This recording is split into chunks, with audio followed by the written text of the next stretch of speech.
जून को इसकी दावत खुद भी चलाएंगे इंशाअल्लाह। अल्लाह सबको अमल के तौफीक अता फरमाए। कब पटे थे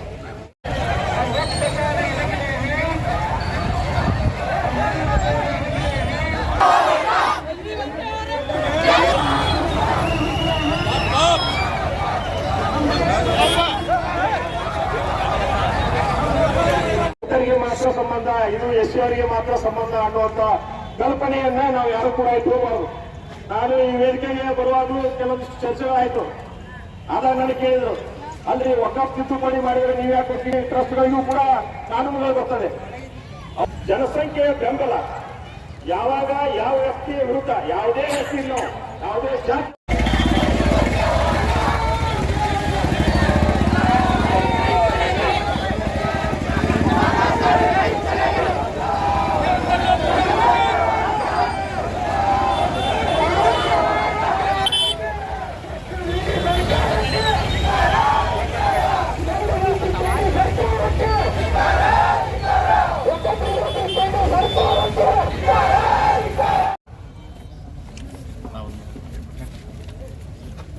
Muslim unity, all India Muslim personal board ಹಾಗೂ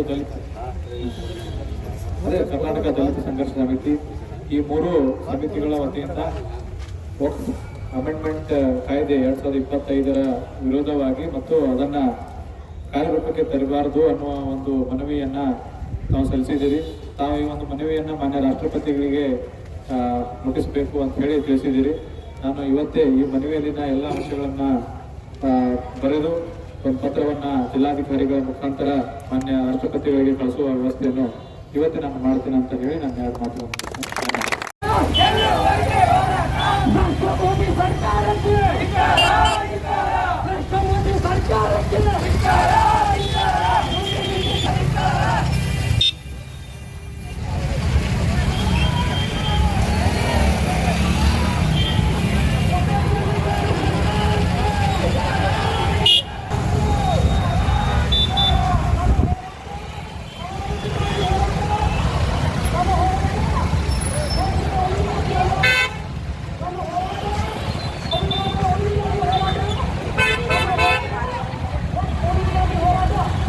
ಭಾರತದ ಪ್ರತಿಯೊಬ್ಬ ಪ್ರಜೆಯ ಕರ್ತವ್ಯ.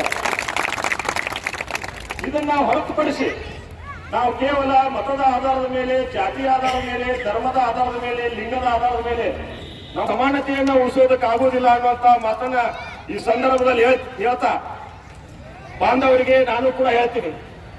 ನಮ್ಮ ಕೆಪಿಸಿಸಿ ಅಧ್ಯಕ್ಷರು ಈ ಸಮಾಜದ ಸಾಕಷ್ಟು ಕಾನೂನುಗಳಾಗಲಿ ಅವ್ರ ಮೇಲೆ ಆಗಿರ್ತಕ್ಕಂಥ ಘಟನೆಗಳಾದಾಗ ಒಂದು ಮಾತನ್ನು ಹೇಳ್ತಾ ಇರ್ತಾರೆ, ನಾವು ಈ ದೇಶದಲ್ಲಿ ಇರ್ತಕ್ಕಂಥ ಪ್ರತಿಯೊಬ್ಬ ಪ್ರಜೆಯೂ ಕೂಡ ನಮ್ಮ ಬಂಧುಗಳು, ನೀವು ಕೂಡ ನಮ್ಮ ಕುಟುಂಬದ ಬಂಧುಗಳು.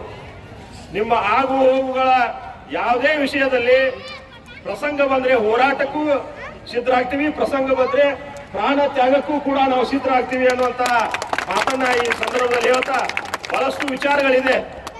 ಇದರ ಬಗ್ಗೆ ಚರ್ಚೆಗಳನ್ನ ಗಲ್ಲಿ ಗಲ್ಲಿಯಲ್ಲಿ ಚರ್ಚೆಗಳಾಗಬೇಕು. ಏನು ಉದ್ದೇಶ ಇದೆ ಇದ್ರ ಹಿಂದೆ? ನಾನು ಹೇಳಿದ್ನಲ್ಲ ಯಾವ ಉದ್ದೇಶಕ್ಕೆ ಮಾಡ್ತಾ ಇದ್ದಾರೆ. ಆಯ್ತು, ವಕಾಫ್ ತಿದ್ದುಪಡಿ ಆಯ್ತು, ಮುಂದೆ ಲಿಂಗಾಯತ ಪರಂಪರೆಯ ಮಠಗಳಿಗೆ ಈ ರೀತಿ ಕಾನೂನುಗಳು ಬರ್ತದೆ, ಬೌದ್ಧರ ಸಂಘಟನೆಗಳಿಗೂ ಬರ್ತದೆ, ಜೈನರ ಸಂಘಟನೆಗಳಿಗೂ ಬರ್ತದೆ.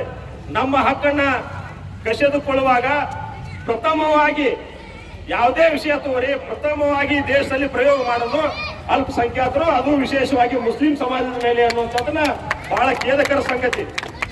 ನಿಮಗಾಗಿರ್ತಕ್ಕಂಥ ಅನ್ಯಾಯದ ಹೋರಾಟಕ್ಕೆ ನಾವು ಸದಾ ಬೆಂಬಲವಾಗಿ ನಿಲ್ತೀವಿ ಅನ್ನುವಂತ ಮಾತನ್ನ ಕೇಳ್ತಾ, ಇದು ಕೇವಲ ಸಣ್ಣ ಹೋರಾಟ.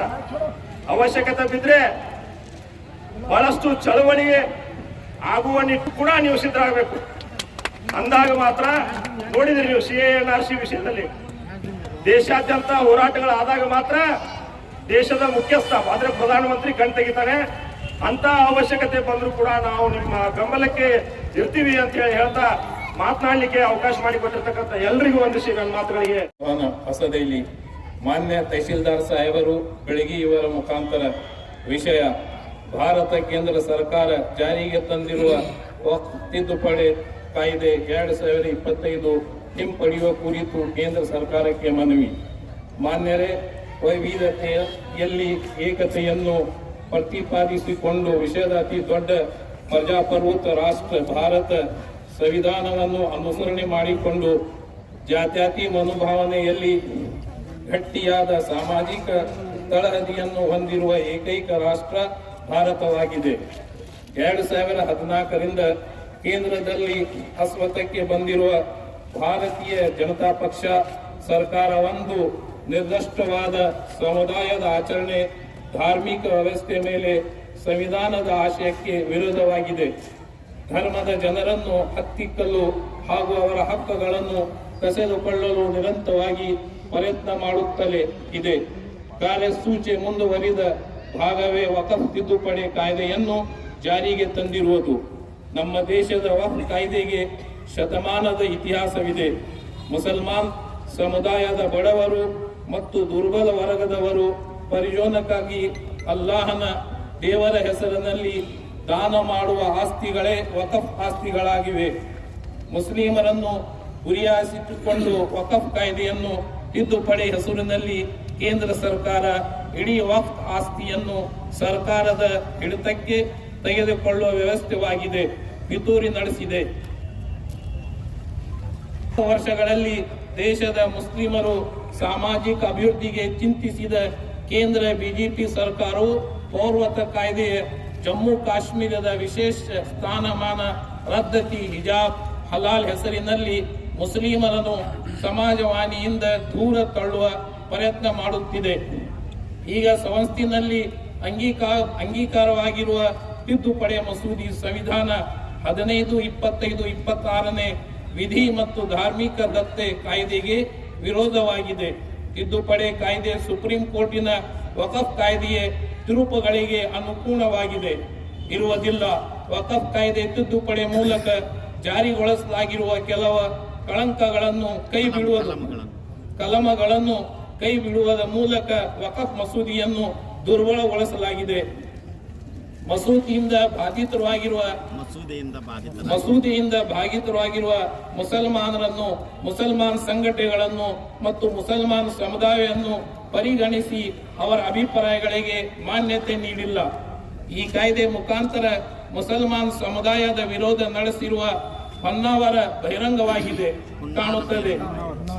ವಕಫ್ ತಿದ್ದುಪಡಿ ಕಾಯ್ದೆ ಅವಿಧಾನಿಕವಾಗಿದ್ದು ಮುಸಲ್ಮಾನರ ಕುರುಗಳನ್ನೇ